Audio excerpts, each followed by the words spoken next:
Tonight, Chinese astronauts making history on their longest mission yet, a 6-month stay on board China's space station. With added star power, Wang Yaping, the first woman to go there. She'll do a spacewalk too, but before she left, Wang had a message for kids. Fly to the future that belongs to you, she said. Blasting off from the Gobi Desert. This mission marks another milestone for China's space ambitions in a program that's advancing rapidly. At a time when commercial space trips are grabbing attention in the U.S., China's government is pouring billions into becoming a space power, the space station a centerpiece. To prepare for 6 months up there, astronauts trained underwater. The challenge crew members face is enormous, says the head of training, but I'm full of confidence. China will launch 2 more crewed missions like this to get the space station called Tiangong, or Heavenly Palace, up and running by the end of next year. For now, 242 miles above the Earth, astronauts are settling in at the top of the world. Janice Mackey-Freyer, NBC News at the Jiuquan Satellite Launch Center, China. One of the things about an international space station and a Chinese space station is that you have to be able to accommodate a lot of different modules. So two additional modules will be set up. They have to dock. You often use the arm to manipulate. You have resupply missions, like when we're in Antarctica in the field. Every once in a while, a helicopter will come in to drop food. And you have to learn how to do these things. And I think that's the exciting part. I really like to watch them accommodate to their environment and to really learn how to live in space. Professor Head, we're looking at live pictures now. It looks like these taikonauts have just opened the last hatch. We're just waiting. They opened a door here. We're waiting to see if that's the one that opens into the space station. So just stand by. Some exciting pictures right now. This Tiangong space station, we're taking a live look at the room. Oh, here we see someone coming through. Right now, if you look right there, the dead of your screen toward the top, you see someone dressed in blue entering this room. We're getting ready to enter this room for the very first time. So almost 2 hours ago, actually almost 3 hours ago, the Shenzhou 13 docked, and it's taken this long to enter this space station. One of the things you have to do is to shut down everything in the capsule that brings you up too. So there's kind of like house cleaning in that, as well as preparing to enter, and it's a complex operation. Professor, we were talking about the first Chinese woman aboard the space station, and we understand that she will have several experiments that are geared specifically for women, including skincare. So some pretty interesting, fun stuff I will be interested in. Yeah, I think that again, it's not the same kind of environment that we have here on the Earth. You know how with seasons, winter, spring, etc., fall, the humidity changes, etc., and that same thing happens in space. It's not like you get seasons, but it's a very different environment, and your skin and even breathing and the kinds of things you're breathing differ. So it's a very important experiment. To be able to experiment for long-term missions like going to the moon for a few days and maybe onto Mars, it's really important to do this kind of research to make sure that you don't have difficulty, a rash or something like that, which would really hamper the mission.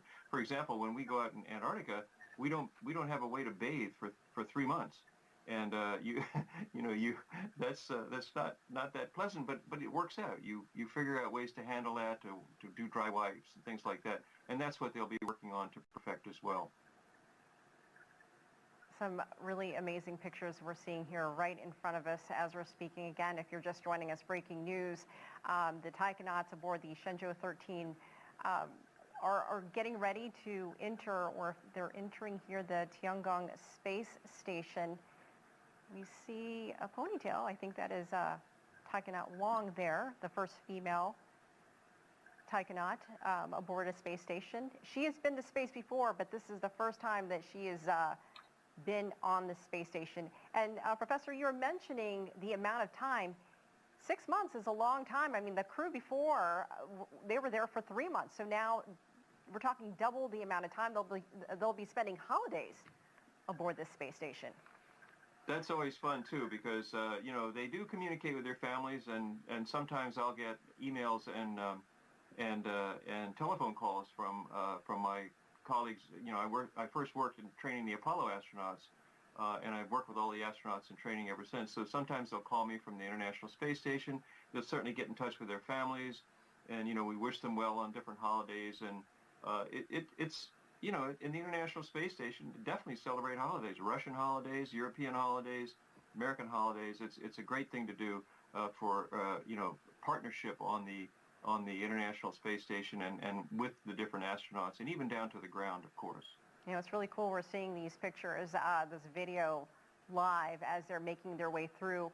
It looks like right now they're opening a bunch of compartments, just opening, and it's almost like opening drawers and just moving things around, maybe well, unpacking. Yes, exactly. That's exactly what's going on. You have to, you know, they haven't been to this space station specifically before, so, you know, they have to familiarize themselves with, you know, where everything's stored. You can't get up in the morning and have a problem finding your socks, you know what I mean? You need to explore that and kind of get the lay of the land, like you would do when you check into a hotel or something, you know, figure out where everything is, and so you can live comfortably. So 2 taikonauts aboard right now, the third making their way through the hatch. We're looking at 3 different shots here. The big one inside Tiangong Space Station. And then there's another in the bottom right corner, my right corner, and it looks like they're looking at some sort of control panel. And as you mentioned, Professor, they're getting acquainted with their surroundings, opening compartments, pulling out.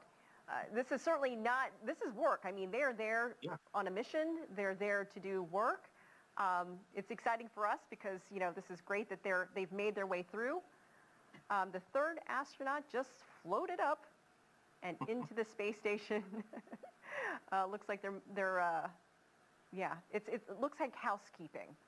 It is. You know, it's sort of like putting down the rugs when you move into a new place or something like that. You know, you got to make it home, but there's a lot of technical details too, because you're not exactly down on the Earth.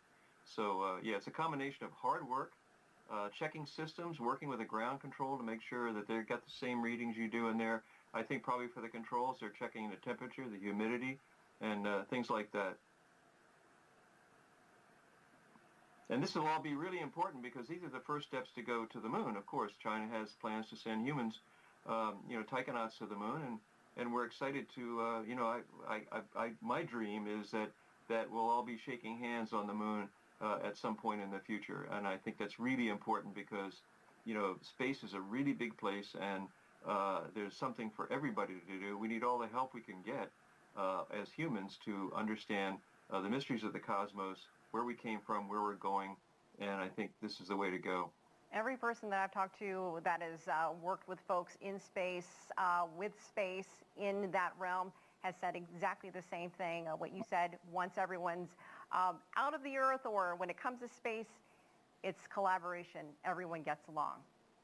And, you know, one thing is, too, that, you know, my colleagues in the NASA Astronaut Corps, I mean, you know, they have great time, form fundamental friendships with their Russian cosmonaut colleagues that go on, that are lifetime.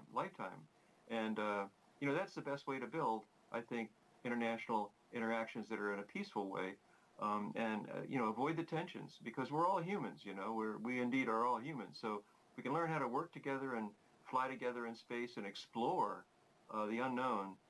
You know, that can only benefit humanity as a whole. I want to get your thoughts on this one part of the larger mission of just constructing this massive space station that will take years. I mean, this is a long-term project. And I was mentioning to someone else that, you know, it seems like these missions are just back to back to back. We saw Shenzhou 12 come and go, and now here we have Shenzhou 13 already up there and working. We know that 2 more will take place at the beginning of next year. Just your thoughts on how rapidly this has gone and how China's space program has evolved in just a short amount of time, it seems. I think that's the key. I think China has made great strides. They have a beautiful array of launch vehicles, the launch technology, CAST, and that those organizations have done a superb job. The Long March 5 and all these other vehicles that are launching the Taikonauts, they're really great. They're very high performance. They're very reliable. Occasionally there's a problem, but there always is. But I think that China has come a long way in a very short period of time. For example, landing for the first time on Mars, is not easy, okay? That's not easy to do. The first sample returned in over 40 years from the moon. And these samples, I mean, we published a paper in Science, okay, our Chinese colleagues, and they were kind enough to ask us to help them, to participate in the analysis. It was a very joint effort. Led by them, all the measurements were made in China. But it's just great to see this kind of international cooperation into exploring the unknown. And if you're just joining us, this has been breaking news all evening long for the last several hours. The Taikonauts aboard the Shenzhou 13 are now inside the Tiangong space station. They entered just within the last 10, 15 minutes or so. They docked about 3 hours ago, but now have made their way inside the space station. So you're taking a live look at pictures there as they're going through their compartments. They're, going through, unbuckling or opening these compartments. Looks like they're getting acquainted with the different parts of the space station. So this is just the beginning of a 6-month mission as they do many, many experiments, both inside and then outside as they go and work and do spacewalks. Professor Head, I just want to get your thoughts. And again, I know that you can't see exactly what I'm seeing now, but they're all three together. It's more than just, I know they'll go through and pack everything they brought with them, but right now it just looks like they're sort of getting their bearings and talking about what's around, what to do next. Yeah, I think that's exactly what's going on. You briefed, you've practiced these things, and I think comparing notes and going over assignments, checklists and things like that, and just making sure, literally, that the space station is shipshape, as they say. That is to say that it's ready to go in good shape. Because they have as part of their mission, they have certain things that they need to do to get the space station ready for the next crew. That's true. I think that's, you can believe that when the last 3 Taikonauts left after their 3-month stay, they prepared things. They didn't just, leave the laundry on the floor. I mean, they really prepared things. And so, that's what the welcome was left from the last 3 Taikonauts for this crew.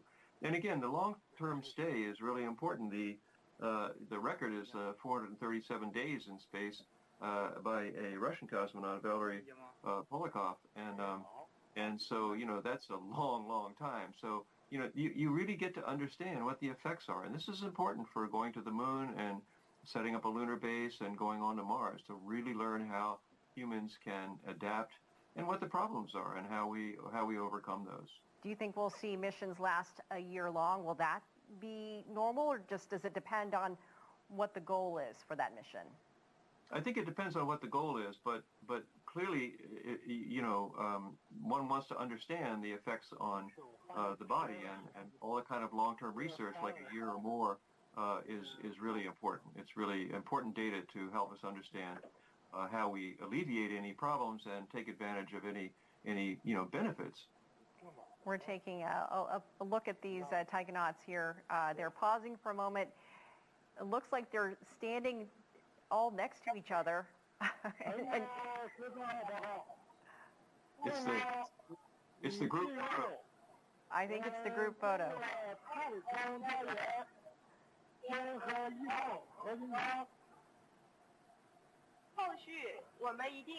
You might be able to hear a little bit of the audio. I'm going to let them speak.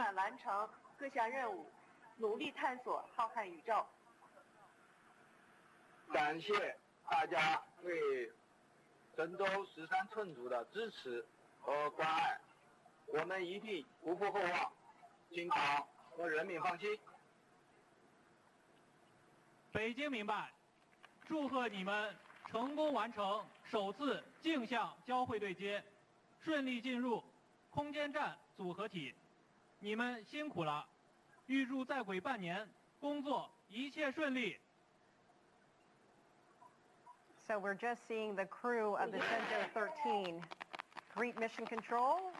Looks like they're saying everything's okay. They're waving, standing next to each other. After they entered the space station, they did a couple of housekeeping items looking around, but what you just saw was the crew sort of addressing the camera for the first time and just saying, hey, we're here, we're okay, and expressed their gratitude to mission control. We heard mission control respond back. Heard a lot of clapping, so very happy that everyone seems to be doing just fine. Excellent. Yeah, I don't know if you were able to hear just a little bit of that, some of the applause and the smiles on their faces that they are there and they're ready to go.